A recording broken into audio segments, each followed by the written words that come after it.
So now for today's presentation, तो हमारे आज के सत्र के लिए, and I'm not going to carry on describing the figures on the tree for the time being. और अभी के लिए उस वृक्ष पर जो भी व्यक्ति है उनका वर्णन मैं नहीं करने वाला हूँ। I've described all the figures who are refugees. तो शरण के जितने भी हमारे व्यक्तित्व थे उनका सबका मैंने वर्णन कर दिया है। The gurus of the present, the gurus of the past are figures of reverence and inspiration. तो वर्तमान के जो गुरु है, भूतकाल के जो गुरु है, वो हमारे आदर और सम्मान के पात्र हैं। They're very important, but I'm going to talk about them in a few days' time, maybe tomorrow, maybe later. तो वो भी बहुत महत्वपूर्ण है, लेकिन उनके विषय में मैं कुछ दिनों बाद बात करने वाला हूँ। हो सकता है कुछ दिनों में, हो सकता है कुछ दिनों बाद। You've been doing this practice here in the Sangharam for 2 weeks or so. तो 2 हफ्ते से आप संगाराम में ये अभ्यास कर रहे हैं। So it's time to just pause and ask, what are we doing? तो अब वक्त आ गया है कि हम थोड़ा सा रुक के विश्राम ले और पूछे कि हम क्या कर रहे हैं। Why are we doing these practices? और ये अभ्यास हम क्यों कर रहे हैं? This practice and the others that go in the set are described as Mula Yogas. तो ये अभ्यास और दूसरे अभ्यास जो है उनका एक संच बनता है जिसको मैं मूल योगा कहता हूँ। Well, that's the root. What is it that grows from the root? तो ये तो बुनियाद है, जड़ है, लेकिन इस जड़ से किस चीज का विकास होता है, कौन सी चीज बढ़ती है? So I want to give you something of an overview of where these practices go. तो मैं आपको ऊपरी तौर पर थोड़ा सा बताना चाहता हूँ कि ये सारे अभ्यास हमें कहाँ लेकर जाते हैं। And then I hope that will clarify what you're doing. और फिर मुझे लगता है कि आपको ये बात स्पष्ट हो जाएगी कि हम क्या कर रहे हैं। I'm sure that already you've got definite benefits. तो मुझे इस बात का यकीन है कि आपको कुछ ना कुछ लाभ अभी तक मिल गया होगा। Quite a few people have reported to me in our morning sessions how much physical benefit they've got. तो हमारे सवेरे के जो सत्र है उसमें काफी लोगों ने मुझे बताया है कि कितना शारीरिक लाभ उन्हें मिला है। But many have clearly gained a huge amount of inspiration. लेकिन बहुत सारे लोगों ने इसमें से स्पष्टता प्रेरणा भी प्राप्त की है बहुत सारी। Somebody told me, I'm very pleased to hear this, that doing the practice had made him more conscious of unskillful actions. और किसी ने मुझे ये भी बताया कि इस अभ्यास को करने की वजह से वो जो भी अकुशल कृत्य कर रहा था उसके विषय में वो जागरूक हुआ। But we need to look at the larger picture. लेकिन इससे भी जो बड़ा चित्र है उसकी ओर हमें देखना है। So these practices come from the Indo-Tibetan tradition. तो ये जो अभ्यास है इंडो तिब्बती परंपरा से आए हुए हैं। They originated in the great monastic institutions of India. तो भारत के जो बड़े-बड़े विश्वविद्यालय थे उनकी परंपरा थी, उस परंपरा से ये निर्माण हुए हैं। Of course, Nalanda, Vikramashila, Nagarjunakonda and so on. तो नालंदा, विक्रमशिला, नागार्जुनकोंडा, इस तरह के विश्वविद्यालय। And they then were communicated in Tibet when Indian gurus started to spread the Dhamma there. और जब भारतीय गुरु तिब्बत जाकर धम्म का प्रचार प्रसार करने लगे तो ये अभ्यास जो है तिब्बत में फैल गए। Unfortunately, they got forgotten in India. दुर्दैव की बात है कि इन अभ्यासों को भारत में भुला दिया गया। But the Tibetans very kindly kept them alive. लेकिन तिब्बती लोगों ने बहुत ही दया के साथ इन्हें जीवित रखा। And it was a Tibetan guru who taught this practice to Bhante, Kachu Rinpoche. और तिब्बती गुरु ही थे वो जिन्होंने ये अभ्यास बंते को सिखाया, कांचू रिम्पोचे ने। And he's taught them to you. और बंते ने आपको सिखाया। So they come from India to Tibet.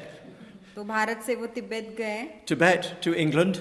Tibet से इंग्लैंड गए। England back to India. और इंग्लैंड से वापस भारत आए। But so these practices are being brought to life even here in India. लेकिन यहाँ पर भी इन अभ्यासों को जीवन मिला है, वो जीवित हुए। And they're part of a particular approach to Dhamma practice. और धम्म आचरण का एक जो विशिष्ट दृष्टिकोण है, उस दृष्टिकोण का ये एक हिस्सा है। They're part of what's known as mantrayana. और मंत्रयान कह के जिसे जाना जाता है, उस मंत्रयान का ये हिस्सा है। It's a way of gaining Buddhahood through the use of mantras and the connection with the Buddhas and Bodhisattvas. तो मंत्रों के माध्यम से और बुद्ध और बोधिसत्वों के साथ संबंध बनाने के माध्यम से बुद्धत्व प्राप्त करने का ये तरीका है. So I want to say a little bit more about this. तो इसके विषय में मैं थोड़ा सा और कुछ कहना चाहता हूँ. In general, it is said that there are 3 different main approaches to Dhamma practice. तो सर्वसामान्य रूप से ऐसा कहा जाता है कि धम्म आचरण करने के 3 मुख्य तरीके हैं. There's the approach that leads to arahatva. तो एक तरीका या मार्ग वो है जो अरहत पद तक आपको लेकर जाता है. So one's focused on working on oneself to gain insight. तो उसमें व्यक्ति स्वयं के ऊपर केंद्रित रहता है कि वो अंतर्दृष्टि को प्राप्त कर ले. And one uses the teachings of a Buddha and of his enlightened disciples in order to achieve that.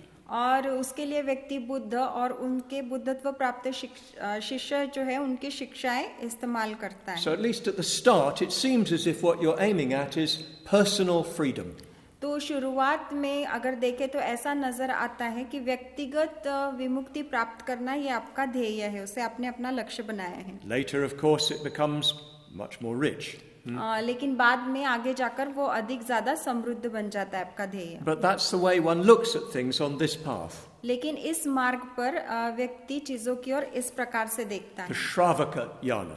तो ये श्रावक यान है. The path, the way of the followers, of the disciples. तो ये मार्ग है, राह है शिष्यों की, शिष्य इस पर चलते हैं.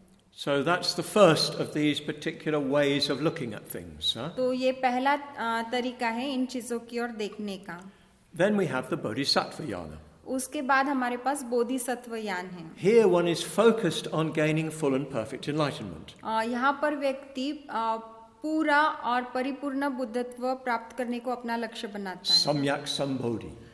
सम्यक संबोधि को. And one thinks, as I've already said many times, one thinks of gaining enlightenment at a time when the Dhamma has disappeared. और जैसे मैंने बार बार बताया है, इसमें व्यक्ति ऐसे वक्त पर बुद्धत्व प्राप्त करने के विषय में सोचता है जब बुद्धत्व के कोई नामो निशान नहीं. So you become a Buddha who awakens in a land where there is no enlightenment. तो फिर आप ऐसी भूमि में जागृत होते हैं या बुद्धत्व प्राप्त करते हैं जहाँ पर कोई बुद्धत्व नहीं है. Then you teach the Dhamma. उसके बाद आप धम्म सिखाते हैं. Then you form the Sangha. और उसके बाद आप संघ स्थापित करते हैं. So you think of your Dhamma life as the preparation for being a Buddha. तो फिर आप अपने धम्म जीवन के विषय में इस तरह से सोचते हैं कि वो बुद्ध बनने के लिए की गई पूर्व तैयारी है. That's why you're following this path. और इसीलिए आप इस मार्ग के ऊपर चल रहे हैं. You want to go into situations where there's no Dhamma. क्योंकि आप ऐसी परिस्थितियों में जाना चाहते हैं जहाँ पर बिल्कुल भी धम्म उपस्थित नहीं है. It's almost impossible to think like that. इस तरह से सोचना लगभग नामुमकिन है. But you try to enlarge your vision in that way. लेकिन आप इस तरह से अपनी दृष्टि को बड़ा करने की कोशिश करते हैं. You think there are parts of this universe where there's no Dhamma. आप सोचते हैं कि इस अंतरिक्ष के ऐसे हिस्से हैं जहाँ पर बिल्कुल भी धम्म नहीं. Let me accumulate all the necessary punya and wisdom that will enable me to gain enlightenment there. तो मैं सारे ही पुण्यों का और प्रज्ञा का क्या कहते संचय करूं ताकि मुझे वहां जाकर बुद्धत्व प्राप्त करने में मदद मिल सके. And so you make an enormous effort to gain all the necessary provisions, all the necessary things. और इसलिए आप अपने सारे प्रयास करते हैं कि जो भी आवश्यक चीजें होती है उसको आप संचित कर लो, जमा कर लो. So when you find yourself in your last birth, you've got everything you need. और फिर जब आप अपना अंतिम जन्म लेते हैं तो आपके पास वो सारी चीजें होती है जिसकी आपको आवश्यकता होती है. You've got Shila, you've got Dana. आपके पास शील होता है, आपके पास दान होता है. You've got Virya, you've got Kshanti. आपके पास वीर्य, शांति होती है. You've got Samadhi, you've got Prajna. आपके पास समाधि और प्रज्ञा होती है. Everything you need to be a Buddha, you've already got. और बुद्ध बनने के लिए जिस भी चीज की आपको आवश्यकता होती है वो आपके पास उपलब्ध होती So है. in your final birth, even your body is suitable for a Buddha. तो आपका जो अंतिम जन्म होता है उसमें आपका शरीर भी बुद्ध बनने के योग्य होता है. So you're living the spiritual life to help those who have no Dhamma. और आप अपना आध्यात्मिक जीवन इसके लिए जीते हैं कि उन लोगों की मदद की जाए जिनके पास बिल्कुल धम्म नहीं है. That's the Bodhisattva path. ये बोधिसत्वों की राह है. And of course we usually think of this under the heading Mahayana. और इसके विषय में हम महायान के शीर्षक के तहत सोचते हैं. But there's another aspect of the Mahayana. लेकिन महायान का एक और पहलू भी है. And what this aspect says is that, yes, we want to gain Buddhahood. तो ये पहलू ऐसा कहता है कि हाँ, हम बुद्धत्व को प्राप्त करना चाहते We हैं. want to gain everything that's necessary to be born in a land where there's no Buddha. और हम उन सारी चीजों को जमा करने चाहते हैं जो जरूरी है ऐसी भूमि में जन्म लेने के लिए जहाँ पर बिल्कुल बुद्ध नहीं है. But we want to do it quickly.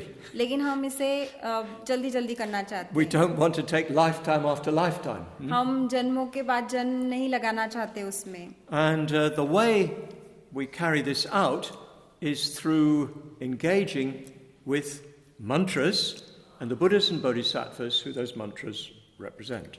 तो फिर ऐसा करने के लिए हम मंत्रों का इस्तेमाल करते हैं और उन बुद्ध और बोधिसत्वों का जिनके ये मंत्र होते हैं. In other words, you come into a close connection through the mantra, through the visualization, with the mind of the Buddha. तो दूसरे शब्दों में ऐसा कहा जा सकता है कि मंत्रों के माध्यम से और बुद्ध और बोधिसत्वों का प्रत्यक्षरण या संदर्शन करने के माध्यम से आप बुद्ध के मन के और ज्यादा करीब आ जाते, बहुत ज्यादा. And to follow this path, you need to have great faith. और इस मार्ग पर चलने के लिए आपको बहुत श्रद्धा की आवश्यकता होती है. You need to have a pure intention. आपको पवित्र या शुद्ध हेतु की आवश्यकता होती है. And you need to have the right guidance. और आपको योग्य मार्गदर्शन की आवश्यकता होती है. You need to receive the mantra in the proper way. योग्य तरीके से आपके पास मंत्र आया हुआ होना चाहिए. It needs to be given to you by one who knows its significance.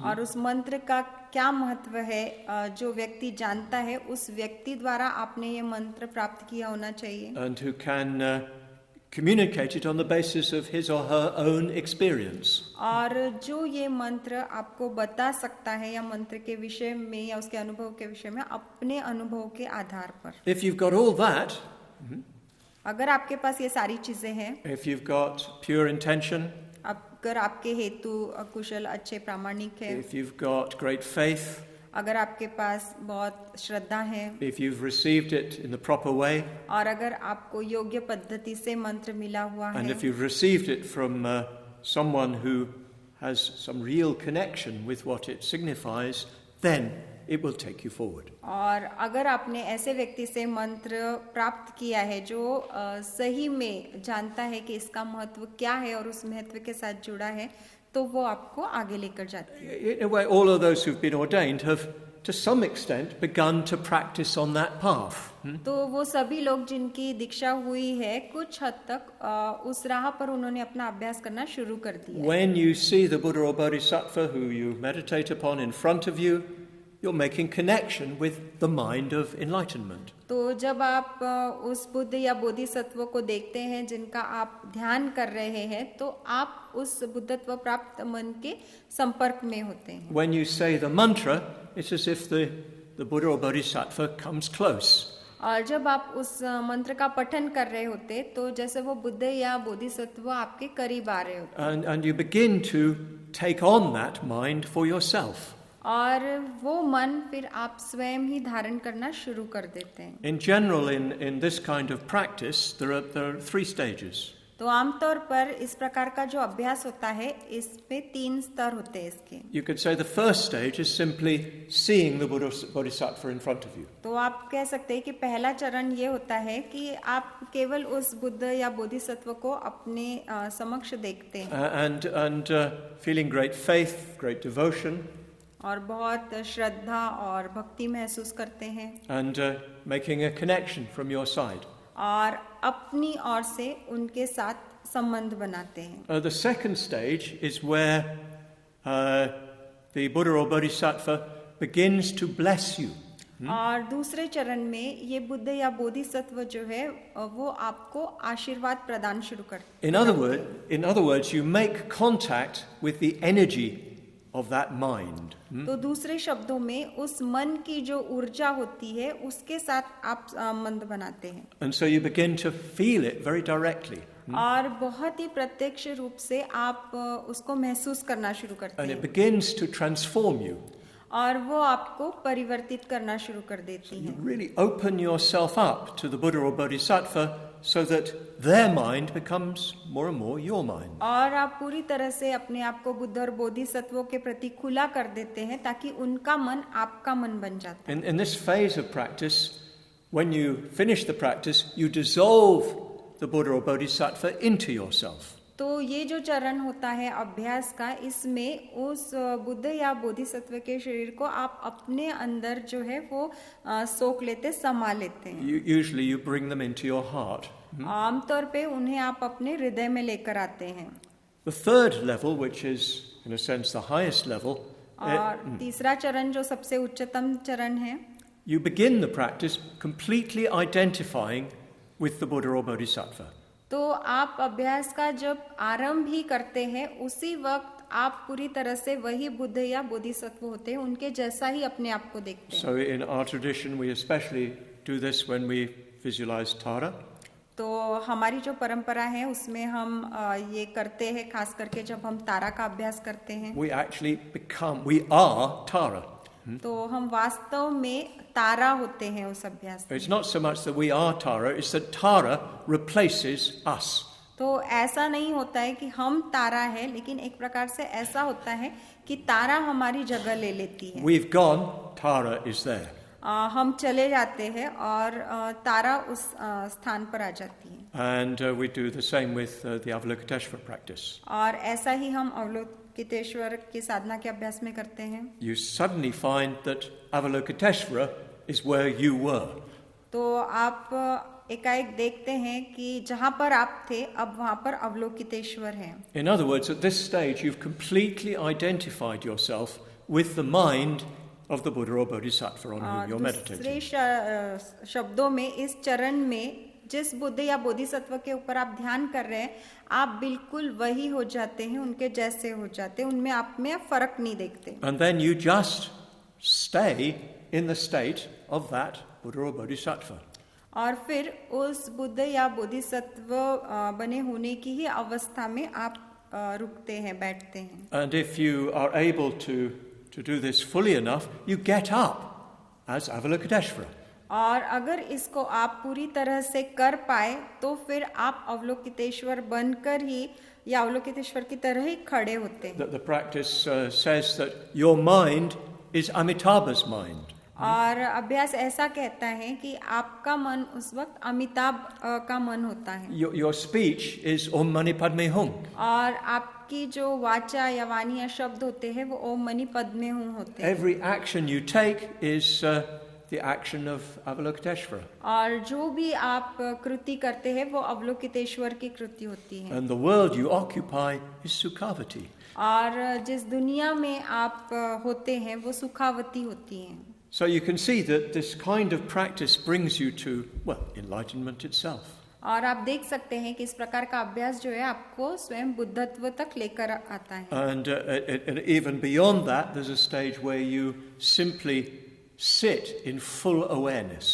और इससे परे और एक अवस्था होती है जिसमें आप पूरी तरह से जागरूक होते हैं और जागृति की अवस्था में बैठते हैं। Where everything is arising within and without. तो सभी चीजें उत्पन्न हो रही होती है, भीतर भी बाहर भी। And nothing is permanent.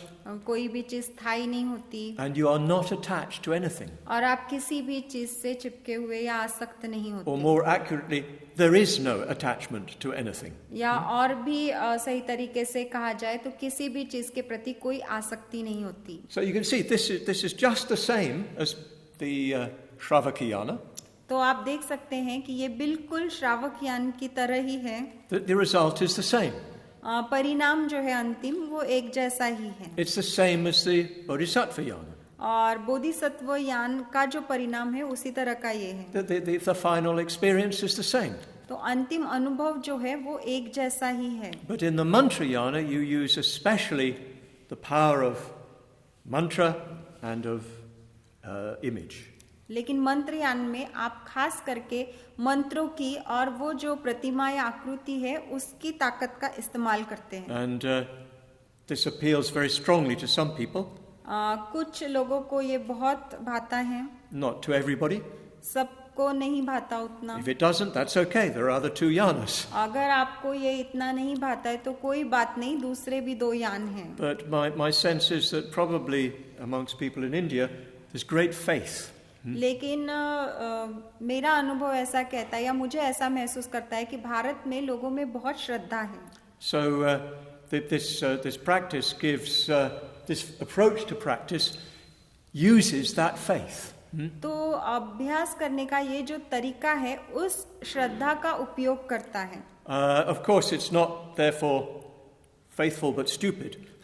तो ये ऐसा नहीं है कि इसमें श्रद्धा तो है लेकिन ये बेवकूफाना तरीका है या बेवकूफी भरी श्रद्धा है। It's just as full as wisdom. इसमें उतनी ही प्रज्ञा भी है। But it uses the power of imagination. लेकिन ये आपकी कल्पना शक्ति की ताकत का उपयोग करता है। And it gives us a way of engaging in the Dhamma life that is very, very powerful. और ये हमें धम्म जीवन में अपना मतलब ध्यान लगाने का ऐसा तरीका देता है जो बहुत शक्तिशाली है। If it doesn't appeal to you, that's okay. There are other ways of approaching. तो अगर आपको ये उतना पसंद नहीं आ रहा है, नहीं भाता है, तो कोई बात नहीं, दूसरे भी तरीके हैं। But I think if we can understand this better, we can make more use of the practices that we have. लेकिन मुझे ऐसा लगता है कि अगर हम इसे ठीक तरह से समझ पाते हैं तो जो भी अभ्यास हमारे पास है उसका हम ज्यादा इस्तेमाल कर सकते हैं या ज्यादा उपयोग कर सकते हैं। And they can become much more central to our Dhamma life. और वो फिर हमारे धम्म जीवन के अधिक केंद्र में आ सकती है ज्यादा। Many people visualize Shakyamuni Buddha. बहुत सारे लोग जो है शाक्यमुनि बुद्धा का संदर्शन करते हैं। If you put yourself into that practice in the way I've suggested, it can take you so that you become the Buddha. तो जिस प्रकार से मैंने कहा उस प्रकार से अगर आप इस अभ्यास को करते हैं तो वो आपको बुद्ध बनने तक लेकर जा सकता है। Others visualize other figures, Manjushri in my case. तो दूसरे लोग जो हैं दूसरे व्यक्तिमत्व की या आकृतियों की साधना करते हैं, जैसे मैं मंजुश्री की करता हूँ। Guru Padmasambhava. पद्म संभव की साधना है। But there are many different figures. लेकिन बहुत सी अन्य आकृतियां भी हैं। But the process is the same. लेकिन प्रक्रिया जो है इसको करने की एक जैसी ही है। You come into communication with enlightenment. आप बुद्धत्व के साथ संवाद में आते हैं। And if you can enter into that communication with sufficient faith and clarity, well, the enlightenment will come to you. और पर्याप्त श्रद्धा और स्पष्टता के साथ अगर आप उस संवाद में प्रवेश कर पाए तो वो आपको बुद्धत्व तक लेकर जा सकता है। This is the process of mantrayana. ये मंत्रयान का तरीका है या प्रक्रिया है। So that it's as if the mantra itself carries the energy of enlightenment. और ऐसा कहा जाता है कि मंत्र खुद ही बुद्धत्व की ऊर्जा को धारण किए होता है। This is not something magical in an ordinary sense. सर्वसामान्य रूप से जैसे जादुई चीजें होती है वैसा कोई इसमें जादू नहीं होता। But you've received it in a particular context. लेकिन आपने एक विशिष्ट संदर्भ में उस मंत्र को प्राप्त किया होता है। And that context gives the mantra meaning. और वो संदर्भ उस मंत्र को अर्थ प्रदान करता है। You've received it from somebody for whom it is alive. और आपने ऐसे किसी व्यक्ति से उस मंत्र को प्राप्त किया होता है जिसके लिए वो मंत्र जीवित होता है। In a context where it's alive. या ऐसे संदर्भ में जहाँ पे उस मंत्र में जीवन होता है। And if you take it on, it will become alive for you. और अगर आप उस मंत्र को लेते हैं तो वो आपके लिए जीवित हो जाता है या जीवन होता है उसमें आप। And it will sort of carry you in the direction of enlightenment. और फिर वो जो है आपको बुद्धत्व की दिशा में लेकर जाएगा। It doesn't mean you can forget about Shila and Samadhi and Prajna. इसका मतलब ये नहीं कि आप शील समाधि प्रज्ञा के विषय में भूल सकते हैं। You need to do all that work. आपको वो सब भी करना होता You है। need to do a lot of work on mindfulness. आपको जागृति प्राप्त करने के लिए बहुत कार्य करना होता है। But the spearhead of your practice will be the mantra and the practice. लेकिन आपकी अभ्यास को दिशा देने वाली जो चीज होगी वो होगा मंत्र और साधना का अभ्यास। So that's the context in which we're doing the 5 Mula Yogas. तो ये संदर्भ है जिस संदर्भ के तहत हम 5 मूल योगा का अभ्यास करते हैं। They're the root of mantrayana.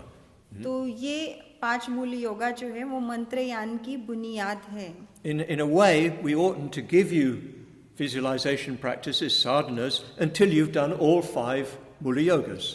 तो होना तो ये चाहिए कि जब तक आपने 5 मूल योगा नहीं कर लिए हैं तब तक आपको साधना का अभ्यास नहीं दिया जाना चाहिए। But sometimes we go the other way round, yeah? लेकिन कभी-कभी हम उल्टा चले जाते हैं। So you might have built your tower up a bit high, तो हो सकता है कि आपने जो है अपना घर थोड़ा ऊंचा बना लिया है, but if the foundations are not strong, it will fall over. लेकिन अगर उसकी बुनियाद मजबूत नहीं है तो वो जो बनाया है आपने वो गिर जाएगा नीचे। So we're making the foundation strong. तो हम बुनियाद को मजबूत बना रहे हैं। And I think all the order members here will know that as a result even of doing just the first Mula Yoga, your own sadhana practice becomes stronger. और यहाँ पर जो धम्मचारी है वो जानेंगे कि वो मूल योगा जब ये करते हैं तो उनका साधना का अभ्यास जो है और भी ज्यादा सशक्त हो जाता है। So what are these 5 and why do they help us? तो ये कौन से 5 मूल योगा हैं और हमें क्यों उनकी मदद होती है? In some ways it's fairly obvious if you just look at them. तो कुछ हद तक अगर देखा जाए तो उनकी तरफ आप देखें तो ये बात बिल्कुल स्पष्ट नजर आती है। The basic trainings for the mind. तो ये मन के लिए बुनियादी प्रशिक्षण है। The prostration practice is the most basic of the basics. तो ये जो दंडवत साधना है ये बुनियादी अभ्यासों का भी बुनियादी अभ्यास है। You make sure you're facing in the right direction. तो आप इस बात की पहले तसल्ली कर लेते हैं कि आप योग्य दिशा में मुंह करके खड़े हैं। And that you've got very strong clarity about the direction you're going in.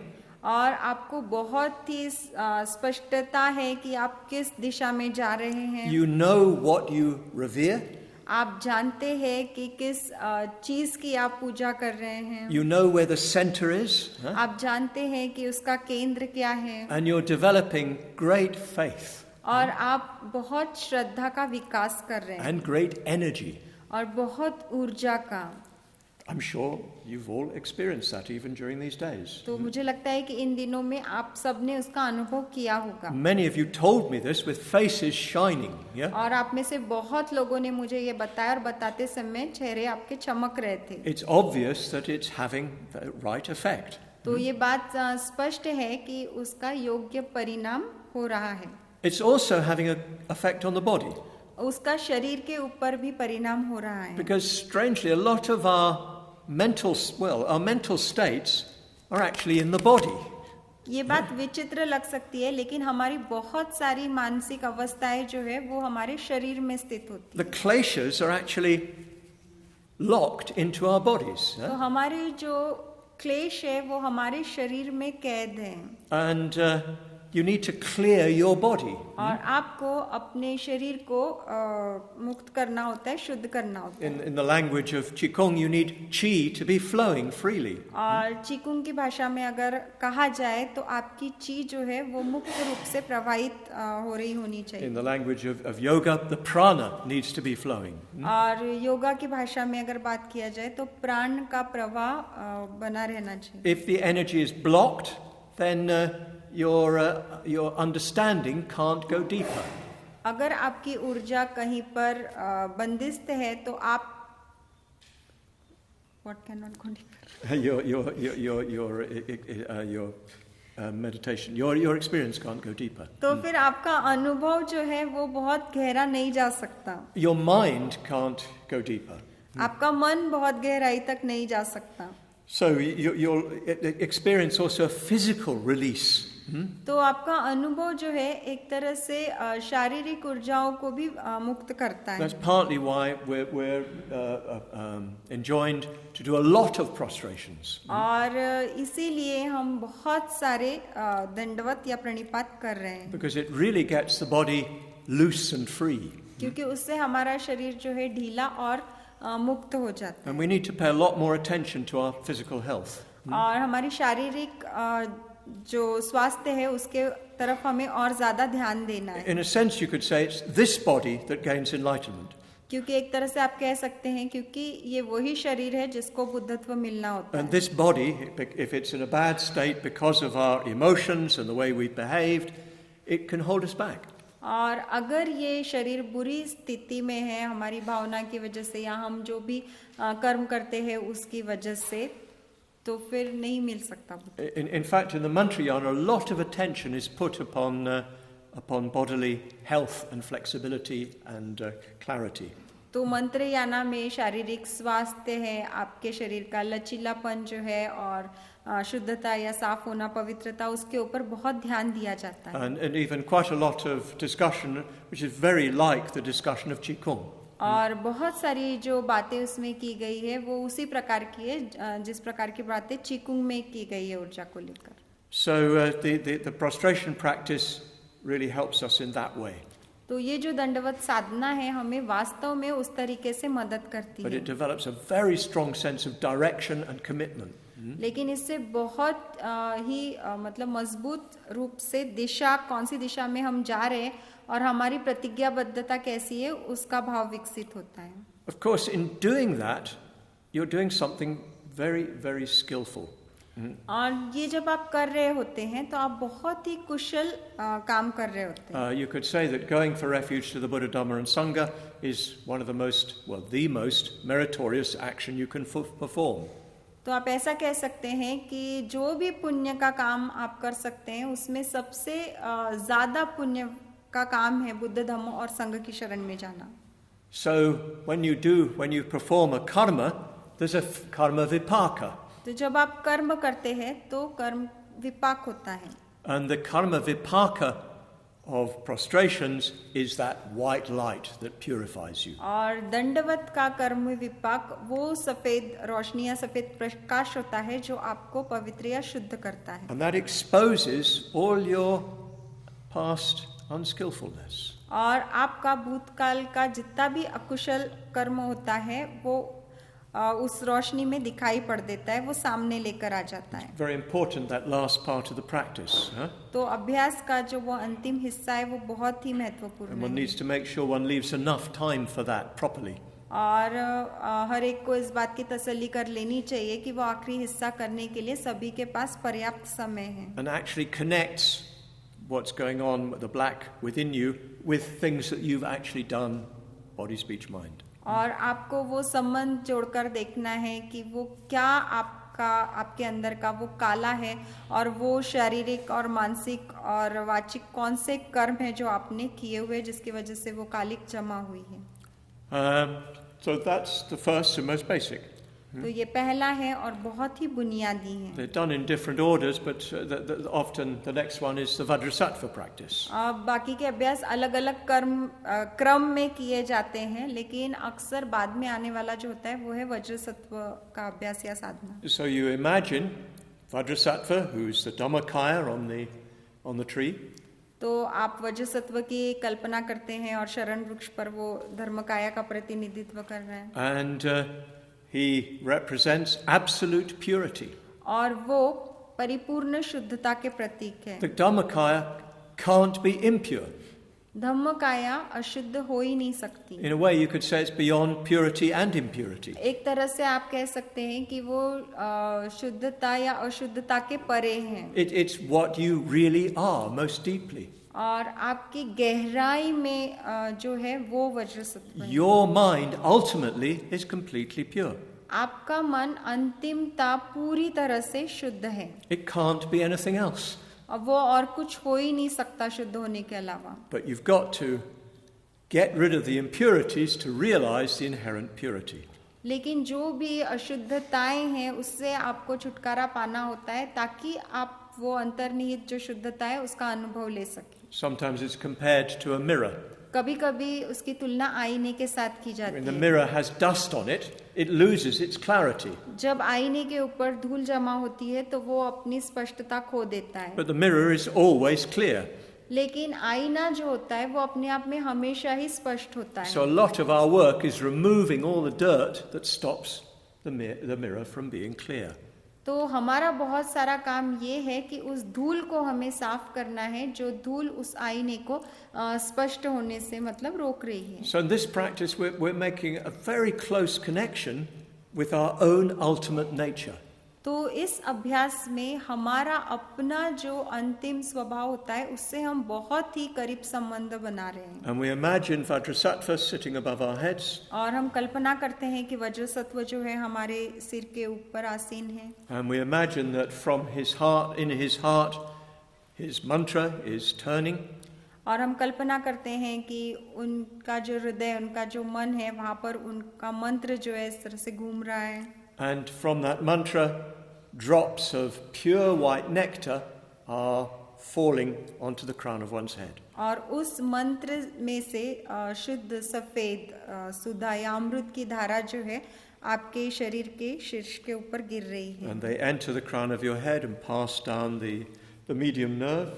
तो आपके शीर्ष पर वो गिरती है और जो एकदम मध्य की जो नस होती है उसमें से वो अंदर आती है And gradually spread all the way through your body. और पूरी तरह से वो अमृत जो है वो आपके शरीर में फैल जाता And है। again, they're pushing out all your evil action, और जो भी आपके बुरे कृत्य है वो अमृत आपके शरीर से बाहर धकेल देता है, all your ignorance.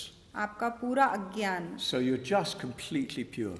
और उसके बाहर निकल जाने से आप पूरी तरह से शुद्ध हैं। But now we bring a little bit more of the bodhisattva dimension. यहाँ पर लेकिन हम थोड़ा सा बोधिसत्वों का आयाम लेकर आते हैं। That's there in the prostration practice because you're doing it with all other beings. तो ये उस दंडवत साधना में भी है, क्योंकि दंडवत साधना आप अन्य सभी जीवों के साथ, अखिल सत्वों के साथ मिलकर कर रहे हैं। So in the Vajrasattva practice, you realize that all around you are all beings. तो वज्र सत्व की साधना में आपको ये एहसास होता है कि आपके चारों ओर ये अन्य सभी जीव मौजूद है, अखिल सत्व मौजूद हैं। Each of them has a Vajrasattva above their heads. और उनमें से हर एक के सर के ऊपर वज्र सत्व आसीन है, And each of them is being purified by the Vajrasattva above them. और उनके सिर के ऊपर जो वज्र सत्व है उस वज्र सत्व की वजह से वो शुद्ध हुए हैं। And you then realize that you have become completely pure, and therefore you are not different from Vajrasattva. और आपको ये एहसास होता है कि आप भी पूरी तरह से शुद्ध हो चुके हैं, इसलिए आप और वज्र सत्व अब कोई अलग नहीं है। But all other beings, it's the same for them. लेकिन दूसरे भी सभी जीवों के लिए यही हुआ है, And therefore you're not different from them. और इसलिए आप उनसे भी अलग नहीं हैं। This is how you realize the non-difference from others. और इस तरह से आपको एहसास होता है कि आप किसी भी प्रकार से दूसरों से अलग नहीं We're हैं। all the same because ultimately mind is neither pure nor impure.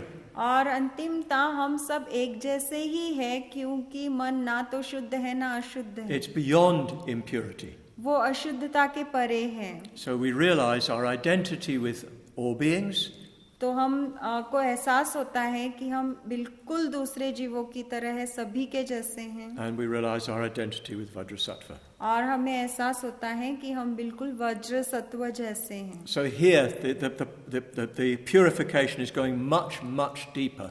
तो यहाँ पर शुद्धिकरण जो है और भी ज्यादा गहरे जाता है। In the third Mula Yoga, you focus now on the Bodhisattva dimension. और तीसरे मूल योगा में अब आप बोधिसत्व के आयाम पर अपना ध्यान केंद्रित करते You हैं। you imagine the refuge tree in front of you, तो आप कल्पना करते हैं कि शरण वृक्ष आपके सामने है, and you imagine all beings around you, आप कल्पना करते हैं कि अखिल सत्व आपके चारों ओर है, and you recognize that all beings suffer. और आपको इस बात का एहसास होता है कि ये अकिल सत्व जो है, सभी जीव जो है, ये सभी दुख भोगते हैं suffer in so many ways. और कई प्रकार से दुख भोगते हैं And they're not different from you. और वो आपसे बिल्कुल अलग नहीं है। They want to be happy. वो भी खुश होना चाहते हैं, They don't want to suffer, वो दुख में नहीं रहना चाहते, just as you want to be happy and don't want to suffer. वैसे ही जैसे आप भी खुश होना चाहते हैं और आप दुख नहीं पाना So you चाहते। develop a very strong feeling of solidarity with all beings. तो आप सभी जीवों के साथ बहुत ही सशक्त रूप से एकात्मता महसूस करते हैं And then you see the tragedy of their suffering. और फिर आपको उनके दुखों की जो है ट्रेजेडी वो समझते हैं। ट्रेजेडी वाले है ना। Just like you. तो बस आपके जैसे। What a pity कितनी दुख की बात है that we think we're getting happiness, but actually we're just running after pain. तो हमें लगता है कि हम सुख की तलाश में हैं, लेकिन बस हम दुख के पीछे भाग रहे हैं। We don't realize that we're just causing ourselves pain again and again and again. और हमें इस बात का बिल्कुल एहसास नहीं होता है कि ऐसा करके हम बार बार अपने आप को दुख दे रहे हैं। So you think, well, I must go for refuge. फिर आप सोचते हैं कि मैंने शरण जाना That's चाहिए the only way I can help others. और ये एक ही तरीका है जिससे मैं औरों की मदद कर सकता हूँ। I can go for refuge to the Buddha, Dhamma and Sangha, and I can help them to go for refuge. तो मैं बुद्ध धम्म और संघ की शरण में जा सकता हूँ और मैं उनकी मदद कर सकता हूँ बुद्ध धम्म संघ की शरण में जाने के लिए। And because we're going for refuge, we develop some punya. और क्योंकि हम शरण गमन करते हैं, हम कुछ पुण्य विकसित करते हैं, अर्जित करते हैं। So we breathe that punya out towards all beings. और इसलिए हम सांस जब बाहर छोड़ते हैं तो हम सभी जीवों की तरफ उस पुण्य का प्रसारण करते हैं, छोड़ते हैं। We see it like white moonbeams passing out in our breath and filling the bodies of all beings. तो हम इस तरह से कल्पना करते हैं कि हमारी सांस में से जो है वो चांद की रोशनी, चंद्र प्रकाश की रोशनी जो है वो बाहर जा रही है और सभी जीवों के अंदर प्रवेश कर रही है। And then we breathe it in like black smoke. और फिर काले धुएं के जैसे हम सांस को अंदर लेते हैं। And it's transformed by the power of our refuge. और हमारे शरण गमन की जो ताकत होती है उससे वो शुद्ध होता है काला धुआं। So we breathe it out again as pure white light. और फिर वापस हम उसे बाहर छोड़ते हैं शुद्ध सफेद रोशनी के स्वरूप में। So this practice obviously develops a strong sense of solidarity with all beings. ये अभ्यास जो है निश्चित ही सभी जीवों के साथ एकात्मता के अनुभव को विकसित करता है। And it develops a strong sense that our going for refuge is not just for us alone. और इस भाव को भी विकसित करता है कि हमारा शरण गमन जो है वो केवल हमारे अपने अकेले के लिए नहीं है। And we develop therefore a strong desire to work for the benefit of all. और इसलिए हम बहुत ही सशक्त ऐसी कामना विकसित करते हैं कि हम सभी के लिए काम करें। So you can see that if you're doing each of these three, your mind is already a very, very wonderful one. तो आप देख सकते हैं कि इन तीनों अभ्यासों को अगर आप कर रहे हैं या तीनों अभ्यासों में से हर एक को कर रहे हैं तो आपका मन पहले ही बहुत सुंदर बन चुका है। So there's two more. दो और अभ्यास हैं। The next one is the mandala offering practice. तो अगला जो अभ्यास है वो मंडल अर्पण का अभ्यास है। This is basically a puja. तो ये मूलतः एक पूजा है। You imagine that you have in your hands the entire universe. तो आप कल्पना करते हैं कि आपके हाथ में जो है पूरा का पूरा ब्रह्मांड है। And you can do it like this as a mudra. तो इस प्रकार से मुद्रा बनाकर भी आप उसको कर सकते हैं। I won't help you to do it now. We'll do it later. Yeah? तो अभी मैं नहीं आपको बताऊंगा कि किस प्रकार से वो करना है, बाद में हम करेंगे। Or you can offer a plate with rice on it, which with symbolic offerings of the different parts of the universe. या फिर आप एक थाली अर्पण कर सकते हैं जिसमें चावल होते हैं जो प्रतिनिधित्व करते हैं अलग अलग चीजों का, जिन चीजों को आप अर्पण करते हैं. Or you can do it with special, what they call a mandala set. या फिर मंडल का एक संच भी आता है, उस संच का उपयोग करके भी आप ये अर्पण कर सकते I've हैं. got mine with me. Later I'll show it to you. Yeah. तो मेरा जो संच है वो मेरे पास है और बाद में मैं आपको दिखाऊंगा. So you imagine that you're just offering everything. तो आप इस तरह से कल्पना करते हैं कि जो कुछ भी आपके पास है वो सब कुछ आप अर्पण कर रहे हैं. You're offering it to the Buddhas. You're offering it to the refuge tree. तो आप बुद्ध को वो अर्पण कर रहे हैं, आप शरण वृक्ष को वो अर्पण कर रहे हैं. So this develops even stronger devotion. तो ये और भी सशक्त भक्ति भाव को निर्माण करता है, विकसित करता है. It develops a strong sense of self-surrender. और आत्मसमर्पण का बहुत ही सशक्त भाव ये विकसित करता है. It's a very beautiful practice. ये बहुत ही सुंदर ऐसा अभ्यास है. Then finally, there's Guru Yoga, और अंतिमता गुरु योगा है, or even Kalyana Mitra Yoga. या कल्याण मित्र योगा भी इसको कहते हैं. And in this practice, you develop strong connection with your own gurus and Kalyana Mitras. तो इस अभ्यास में आपके अपने गुरु और कल्याण मित्रों के साथ आप मजबूत संबंध बनाते हैं. You see above your own head your own preceptors. आप अपने सर के ऊपर अपने प्रिसेप्टर्स को, उपाध्यायों को देखते हैं. Above them you see Bhante. उनके ऊपर आप भंते को देखते हैं. Above Bhante you see the Buddha. और भंते के ऊपर आप बुद्धों को देखते हैं. You see his gurus. Bhante के ऊपर आप भंते के गुरुओं को देखते हैं. And then you see the Buddha. उसके बाद आप बुद्ध को देखते हैं. And you see the Sambhogakaya Buddhas. उसके बाद आप संभोगकाया के बुद्धों को देखते हैं. And you see the Dhammakaya Buddha. और फिर उसके ऊपर आप धर्मकाया के बुद्धों को And देखते हैं. they all pour down onto you their blessings. और वो सभी आपके ऊपर अपने आशीर्वाद की वर्षा करते हैं. In Mantrayana, the teacher plays a very important role. Mantrayana में गुरु की एक महत्वपूर्ण भूमिका होती है. Because they are the ones who communicate to you the mantra. क्योंकि गुरु ही आपको मंत्र प्रदान करते हैं. So that they communicate to you their own experience of that dimension. तो उस आयाम का उनका अपना जो वो अनुभव होता है वो उस मंत्र द्वारा वो आपको देते हैं. So you develop a strong and realistic confidence in the tradition from which you come. तो आप एक बहुत ही सशक्त और एक वास्तविक जो यकीन है या विश्वास है वो निर्माण करते हैं उस परंपरा के प्रति जिस परंपरा से वो आप तक पहुंचा है. So in the Mantrayana you do 100,000 of each of these. तो मंत्रयाना में ये हर अभ्यास आप जो है 100,000 यानी 1,00,000 बार करते हैं. You do 100,000 prostrations. आप 1,00,000 दंडवत करते हैं. 1,00,000 Vajrasattva mantra. 1,00,000 वज्रसत्व मंत्र करते हैं. 1,00,000 breathing in and out. 1,00,000 मतलब सांस अंदर लेना बाहर छोड़ना. 1,00,000 mandala offering. 1,00,000 Mandal Arpan You करते build हैं. the mandala up and then you offer it. तो मंडल आप निर्माण करते हैं और उस मंडल को अर्पण कर देते हैं. Sometimes you see them at Bodh Gaya doing this. कभी कभी बोध गया में आपने लोगों को ये करते हुए देखा होगा. They're doing it really fast.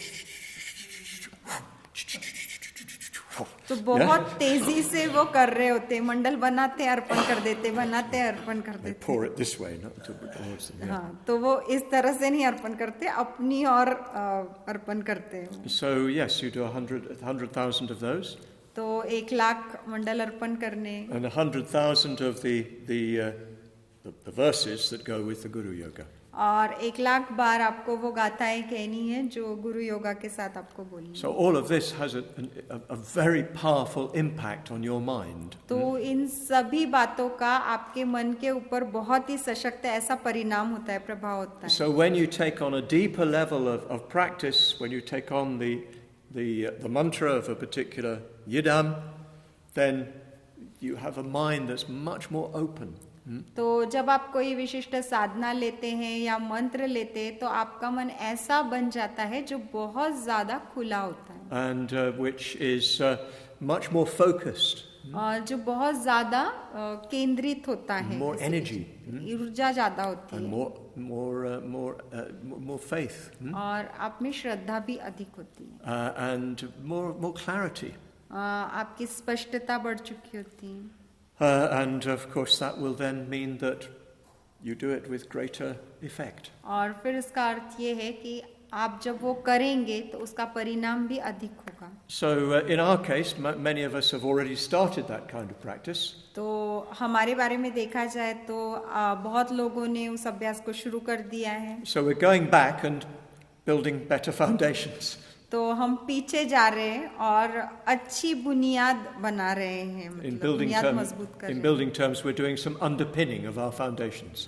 तो अगर निर्माण की भाषा में बोला जाए तो हम हमारी बुनियाद को अब और ज्यादा मजबूत बना रहे हैं. So the whole structure of our Dhamma life is much more firm. ताकि हमारा जो धम्म जीवन है उसका जो भी शिल्प या वो जो भी ढांचा बना है वो ज्यादा स्थिर हो, मजबूत हो. So this is what we're being introduced to during this Sangharama and future ones too.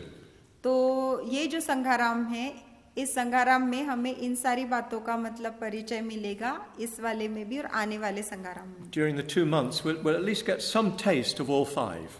तो इन 2 महीनों में इन सारे 5 अभ्यासों का हमें कुछ न कुछ स्वाद चखने को मिलेगा. In some ways, the best thing is just to concentrate on prostrations until you've done your 100,000. तो कुछ कारण की वजह से अच्छा होगा कि हम दंडवत साधना के ऊपर ही अपना ध्यान केंद्रित रखें जब तक आपका 1,00,000 पूरा ना हो जाए. Well, some people are doing 1,100, 1,200 a day. तो कुछ लोग एक ही दिन में 1100, 1200 कर रहे हैं. Well, they're going to be moving on to the next one quite quickly.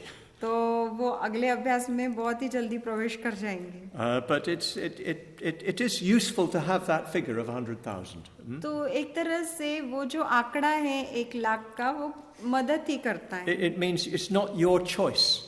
तो इसका अर्थ ये होता है कि ये चुनना आपके हाथ में नहीं है कि कितना करना है. Otherwise you say, oh, I think I've done those. I want to do something else. नहीं तो फिर आप बोल देंगे कि हाँ मुझे लगता है कि मैंने जितना करना था कर लिया, अब मैं अगला करूँगा. But 100,000 is 100,000. लेकिन 1,00,000 1,00,000 होता है. And well, you just do them. और आपको वो करना होता है. If you want to carry on doing them, that's fine.